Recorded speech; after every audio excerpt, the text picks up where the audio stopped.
Morning friends. അപ്പം നമ്മളിന്ന് നോക്കാൻ പോകുന്നത് ബാലഭാസ്കറിൻ്റെ ഡേറ്റ് ഓഫ് ബർത്താണ്. പുള്ളി ജനിച്ചിരിക്കുന്നതെന്ന് വെച്ചാൽ 10th ജൂലൈ 1978. പുള്ളിയുടെ ഒരു ഡ്രൈവർ നമ്പർ എന്ന് പറയുന്നത് 10th ആണ്. അപ്പോൾ 10th, 14th, 16th, 19th ഇതെന്നൊക്കെ പറയുന്ന ഒരു കാർമിക് ബർത്ത്ഡേ ആണ്. അവർക്ക് എന്തെങ്കിലും കാർമിക് കണക്ഷൻസ് കാണും. അവരുടെ ബർത്തുമായിട്ട് റിലേറ്റഡ് ആയിട്ടുള്ള ഒരു കാർമിക് കണക്ഷൻസ് ഉണ്ട്. അത് 10th നമ്മൾ റെഡ്യൂസ് ചെയ്ത് സിംഗിൾ ഡിജിറ്റ് ആകുമ്പോൾ 1 ആണ്. അപ്പം 1 എന്ന് പറഞ്ഞാൽ ഒരു ലീഡർഷിപ്പ്, നാച്ചുറലി ബോൺ ലീഡർ ആയിരിക്കും. ലീഡർഷിപ്പ് ക്വാളിറ്റീസ് ഇഷ്ടം പോലെ കാണും പുള്ളിയിൽ.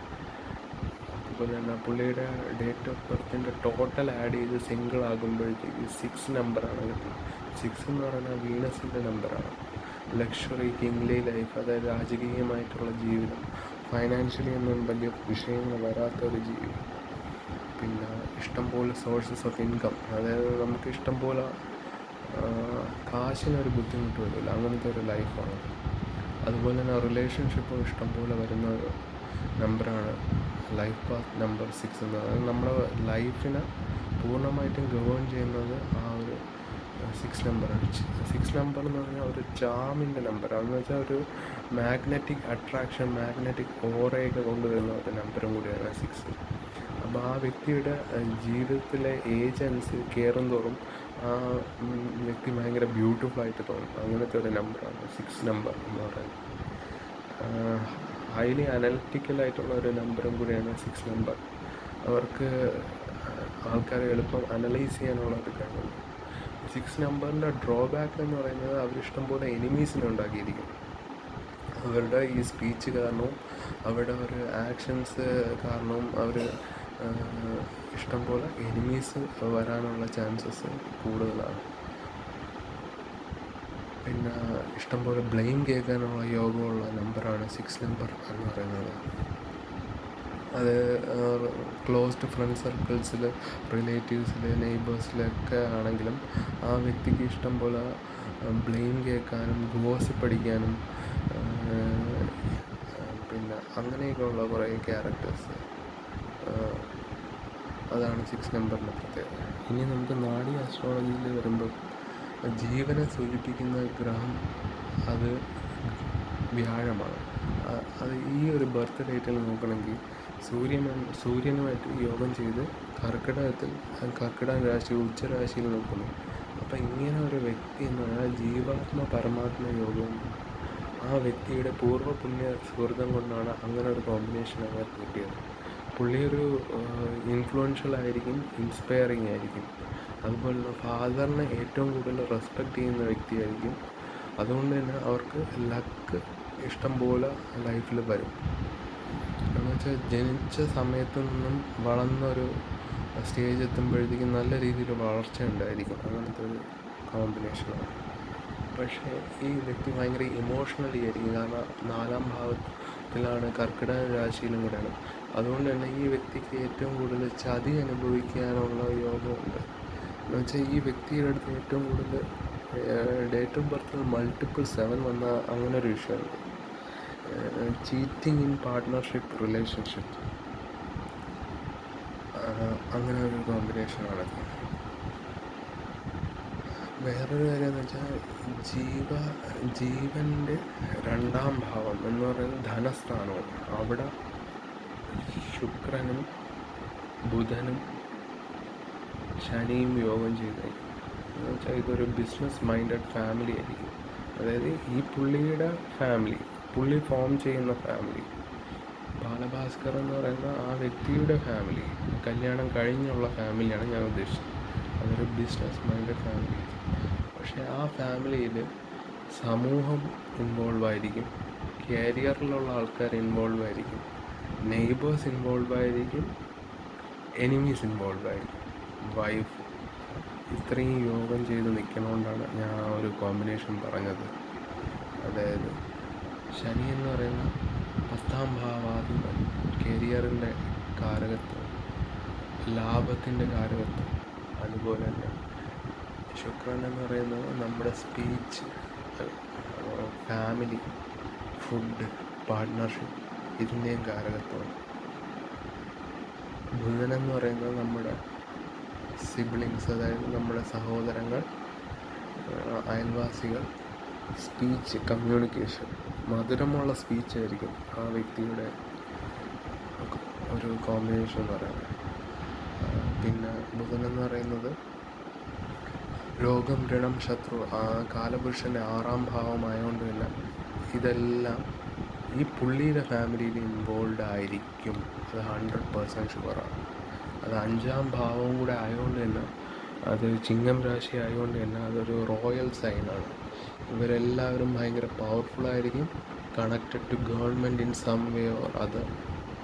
അതുപോലെ തന്നെ ഗവൺമെൻറ്, ക്രിയേറ്റീവ് ടാലൻസ്, ഇതെല്ലാം ഈ മൂന്ന് വ്യക്തികളെന്ന് വെച്ചാൽ വൈഫ്, ഫ്രണ്ട്സ്, നെയ്ബേഴ്സ്, കരിയർ ഫീൽഡിലുള്ള ആൾക്കാർ, കോവർക്കേഴ്സ്, ഇതെല്ലാം ഗവൺമെൻറ് റിലേറ്റഡ് ജോബുകളായിരിക്കും, അല്ലെങ്കിൽ പാർട്ട്ണർഷിപ്പ് പ്രോഗ്രാംസൊക്കെ ഗവൺമെൻറ് റിലേറ്റഡൊക്കെ കിട്ടാനുള്ള ചാൻസ് ഉണ്ട്.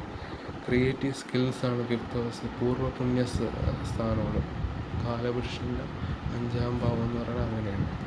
അപ്പോൾ ഈ വ്യക്തിയുടെ മകൾക്കും ഈ ഒരു ക്വാളിറ്റീസ് വരാനുള്ള ചാൻസസ് ഉണ്ടായിരുന്നു.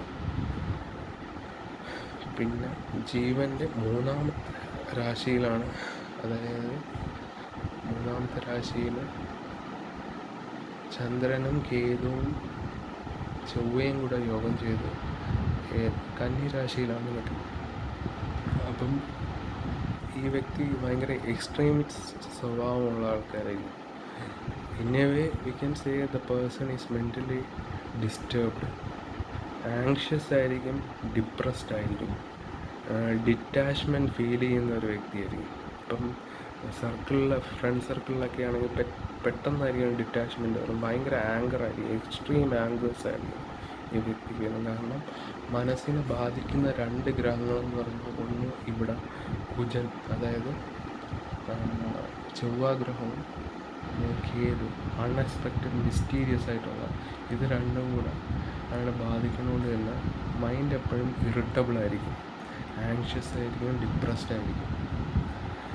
ആ ചന്ദ്രലഗ്നത്തിൻ്റെ 7ാം ഭാവത്തിൽ രാഹു നിൽക്കുന്നതുകൊണ്ട് തന്നെ ആ വ്യക്തിയുടെ പാർട്ട്ണർഷിപ്പ്, ബിസിനസ് ഡീൽസ് ഇതെല്ലാം ഫേക്ക് ആയിരിക്കും, ഫ്രോഡുലൻ്റ് ആയിരിക്കും. ചീറ്റിംഗ് നടക്കാനുള്ള ചാൻസസ് ഭയങ്കരമായി കൂടുതലായിരിക്കും. പിന്നെ കാലപുരുഷൻ്റെ 1ാം ഭാവവും 8ാം ഭാവവും കൂടിയാണ് 6ൽ വന്ന് നിൽക്കുന്നത്. 6ാമത്തെ രാശിയിൽ, കന്നി രാശിയിൽ വന്ന് നിൽക്കും. അതിൻ്റെ കൂടെ കേതുവും ചന്ദ്രനും കൂടെ യോഗം ചെയ്തുകൊണ്ട് തന്നെ 8ാം ഭാവം മരണത്തിനെ സൂചിപ്പിക്കും. അപ്പം ആ ഒരു മരണം ഒരു മിസ്റ്റീരിയസ് ആയിട്ടുള്ള മരണമായിരിക്കും. അത് പുള്ളിയുടെ മിക്ക വീഡിയോസിലും ശ്രദ്ധിച്ചാൽ തന്നെ അറിയാം. അതൊരു ഹോസ്പിറ്റലിൽ പുള്ളിക്ക് കോൺഷ്യസ് ആയിരുന്നു, അത് കഴിഞ്ഞിട്ട് പെട്ടെന്നുള്ള മിസ്റ്റീരിയസ് ഡെത്ത് എന്നാണ് പറയുന്നത്, അകാരണമായ മരണം എന്നാണ് പറഞ്ഞിരിക്കുന്നത്. അപ്പോൾ അവിടെ സംശയിക്കാനുള്ളത് ഹോസ്പിറ്റൽ എൻവയോൺമെൻറ്റിനെയാണ് സംശയിക്കാനുള്ളത്. അതും കേതുവും ചന്ദ്രനും കുജനും കൂടെ യോഗം ചെയ്തുകൊണ്ടിരിക്കുമ്പോൾ അവിടെ ഒരു ഫീമെയിൽ പേഴ്സൻ്റെ സാന്നിധ്യം, ഫീമെയിൽ കാരണമായിരിക്കും ഈ പുള്ളിയുടെ മരണം നടക്കാൻ. അല്ലെങ്കിൽ ഫീമെയിലും കാണും, ഒരു മെയിൽ പേഴ്സണും കാണും. മാഴ്സ് എന്ന് പറഞ്ഞാൽ ബ്രദേഴ്സ്, എനിമീസിനെയൊക്കെ സൂചിപ്പിക്കുന്ന ഗ്രഹം കൂടിയാണ്.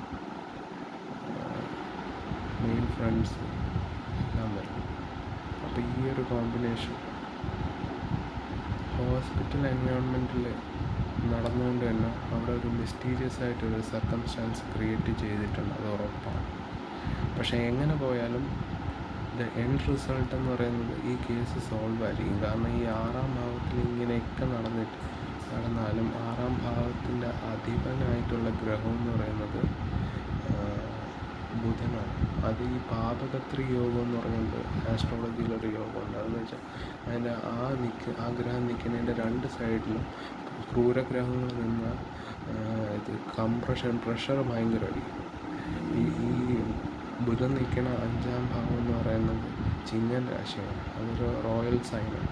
അതിൻ്റെ 2 സൈഡിലും സൂര്യൻ എന്ന് പറയുന്ന ക്രൂരഗ്രഹം 4ൽ നിൽക്കുന്നത്, അത് വ്യാഴത്തിൻ്റെ സപ്പോർട്ട് വരും. അതുപോലെ തന്നെ ആറിൽ കുജനും കേതുവും നിൽക്കും. അതുകൊണ്ട് തന്നെ ഈ കേസ് അടിച്ചമർത്താൻ നോക്കിയാലും അത് റിപ്പറ്റേറ്റീവായിട്ട് ഇങ്ങനെ പൊങ്ങി വന്നുകൊണ്ടിരിക്കും. എന്നുവെച്ചാൽ എനിമീസിന് ഈ ഒരു ലൈഫ് ടൈമിൽ രക്ഷപ്പെടാൻ ഭയങ്കര പാടായിരിക്കും 100%. കാരണം ആ ഒരു കോമ്പിനേഷൻ്റെ പ്രത്യേകത അങ്ങനെയാണ്. പിന്നെ ഇനി നമുക്ക് പുള്ളിയുടെ നേച്ചർ എങ്ങനെയാണെന്ന് നോക്കാം. അപ്പം മൈൻഡ് ഞാൻ പറഞ്ഞ പാർട്ട്ണർഷിപ്പ് പറഞ്ഞ്, സോഴ്സ് ഓഫ് ഇൻകം പറഞ്ഞ്, ക്രിയേറ്റീവ് ടാലൻസ് പറഞ്ഞ് എല്ലാം പറഞ്ഞു. ഇനി ആ വ്യക്തിക്ക്, അതായത് ജൂപ്പിറ്ററാൻസാണ്, അതായത് ആ വ്യക്തിക്കും ആ പുള്ളിയുടെ അച്ഛൻ, സൺ എന്ന് പറഞ്ഞാൽ സൂര്യനെ സൂചിപ്പിക്കുന്ന പിതാവ്. അപ്പോൾ ഇവർക്ക് രണ്ടുപേർക്കും അവരുടെ ഫാമിലിയെ പറ്റി ഭയങ്കര കൺസേൺഡാണ്, ഭയങ്കര കെയറിങ് ആണ്. എന്നാൽ ഈ ഫാമിലിയിലുള്ള ആൾക്കാർക്ക് ഈ വ്യക്തിയുടെ കണ്ണ് കയറിയ കണ്ടുകൂടാ, കണ്ണെടുത്ത കണ്ടുകൂടാ. അതിൻ്റെ റീസൺ എന്തെന്ന് വെച്ചാൽ, ആ ഒരു 5th ഹൗസിൽ നിന്ന് നമ്മൾ എണ്ണുമ്പോഴത്തേക്ക് ഈ 12th ഹൗസ് 4th ഹൗസ് എന്ന് പറയുന്നത് അതിൻ്റെ 12th വരുന്നത്. അപ്പം 6, 8, 12 എന്ന് പറഞ്ഞാൽ ദുഷ്ടാന ഹൗസസ്, ഈവിൾ ഹൗസസ് എന്ന് പറയുന്നത്. 12th ഹൗസ് എന്ന് വെച്ചാൽ ഡിറ്റാച്ച്മെൻറ്റിൻ്റെയും ഐസൊലേഷൻ്റെ ഹൗസസ് ആണ്. അപ്പം ഇവർക്ക് ഈ പറഞ്ഞ വ്യക്തി ഈ 5ാം ഭാവത്തിൽ, അതായത് 5ാം രാശിയിൽ നിൽക്കുന്ന ഗ്രഹങ്ങളെ സൂചിപ്പിക്കുന്ന വ്യക്തികൾക്ക് ബാലഭാസ്കർ ആൻഡ് ഹിസ് ഫാദർ അവരെ കണ്ണെടുത്താൽ കണ്ടുകൂടാ. അത്രയ്ക്കൊരു വിരോധം ക്രിയേറ്റ് ചെയ്യും ഫോർ സം അൺനോൺ റീസൺസ്. അതുപോലെ തന്നെ മദറിന്, ബ്രദറിന് ഹിസ് മൈൻഡ് സെറ്റ്, ബാലഭാസ്കറിൻ്റെ മൈൻഡ് സെറ്റ് വെച്ച് നോക്കണമെങ്കിൽ മദറിന്, ബ്രദറിന്, എനിമീസിന്, ഈ 2ാമത്തെ രാശി, അതായത് 5ാം ചിങ്ങരാശിയിൽ നിൽക്കുന്ന ഗ്രഹങ്ങളെയും വ്യക്തികളെയും കണ്ണെടുത്താൽ കണ്ടുകൂടാ. പറയാൻ കാരണം, മദറിന് വൈഫിനെ ഇഷ്ടമല്ല, മദറിന് നെയ്ബേഴ്സിനെ ഇഷ്ടമല്ല, മദർ ഒരു ആംഗ്രി പേഴ്സണായിരിക്കും. അതുപോലെ ബ്രദർ, മെയിൽ ഫ്രണ്ട്സൊക്കെ ഒരു ഇൻറ്റ്യൂട്ടീവായിട്ടുള്ള ഒരു നേച്ചറായിരിക്കും. അവർക്കും ഈ പറഞ്ഞ വ്യക്തികളെ ഇഷ്ടമല്ല. അത് കാരണം ഇതിൻ്റെ 6ൻ്റെ 12 5. ചുരുക്കം പറഞ്ഞാൽ ഈ ഫാമിലിയിൽ ഇത്രയും ഡിസ്കോർഡ് വരാനുള്ള റീസണും ഈ നാഡി ആസ്ട്രോളജി വ്യക്തമായിട്ട് പറയുന്നുണ്ട്. Something fraudulent in food will happen, food or drinks will happen. കാരണം വീനസ് എന്ന് പറയുന്നത്, ശുക്രൻ എന്ന് പറയുന്നത് 2ാം ഫുഡിൻ്റെ കാരകത്വമാണ്. അപ്പോൾ അതിൻ്റെ കൂടെ 6ഉം 3ഉം 10ഉം 11ഉം ഒക്കെ ചേരുമ്പോഴത്തേക്ക് അവിടെ ഒരു ഫ്രോഡുലൻ്റ് ആക്ടിവിറ്റി കഴിക്കുന്ന ഫുഡുകളിൽ നടക്കും എന്നതാണ്. അതുപോലെ തന്നെ വൈഫ്, സിസ്റ്റർ ഇതൊക്കെ ഡിസീസ്ഡ് പേഴ്സൺസ് ആവാനുള്ള ചാൻസ്. മെർക്കുറി എന്ന് പറയുന്ന രോഗം, ഋണം, ശത്രു, അവർക്കിഷ്ടം പോലെ എനിമീസ് ഉണ്ടാവും, അതും പറയുന്നുണ്ട്. എങ്ങനെയായാലും ഈ കേസ് സോൾവ് ആവാനുള്ള ചാൻസസ് 100% കൂടുതലാണ്, സോൾവ് ആയിരിക്കും. സുശാന്ത് സിംഗ് രാജ്പൂത്തിന് കണക്കല്ല, പുള്ളിയുടെ കോമ്പിനേഷൻ ഇത്തിരി വ്യത്യസ്തമാണ്. എന്തായാലും ഈ കേസ് സോൾവ് ആവും.